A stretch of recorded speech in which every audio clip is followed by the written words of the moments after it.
Un autre signe que l'on retrouve fréquemment chez les personnes qui sont affectées de troubles émotifs,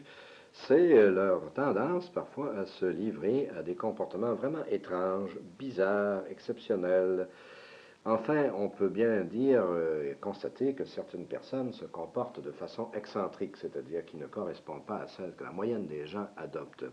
Et ce serait abusif de tirer la conclusion que des gens qui se comportent de façon excentrique sont tous troublés émotivement. Cependant, ainsi par exemple, on peut dire, voilà quelqu'un qui peut être en train de se comporter d'une manière exceptionnellement saine, alors que dans un milieu particulier, par exemple, la majorité des gens se comportent de façon malsaine. Ainsi, pour ne prendre qu'un exemple physique,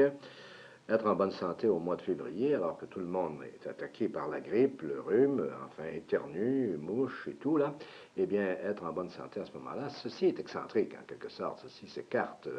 du comportement généralisé de la population. Mais on n'en conclura pas qu'il s'agit là de quelque chose de malsain, bien au contraire, puisque ainsi la personne qui est vraiment en santé se détache de façon exceptionnelle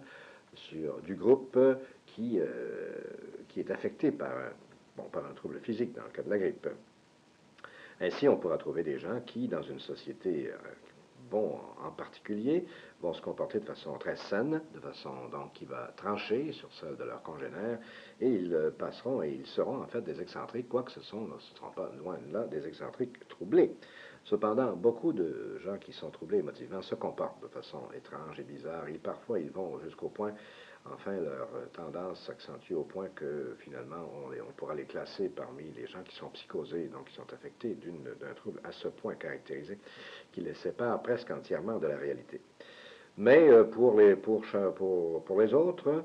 ce seront là des choses un peu bizarres, un peu étranges, encore une fois plus ou moins accentuées. On peut en rencontrer dans tous les domaines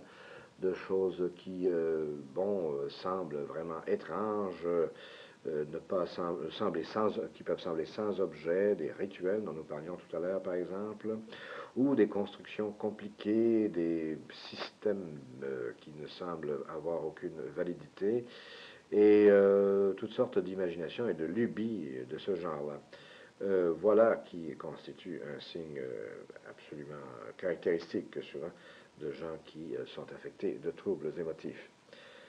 Je me souviens par exemple d'un consultant que j'ai rencontré il y a maintenant des années,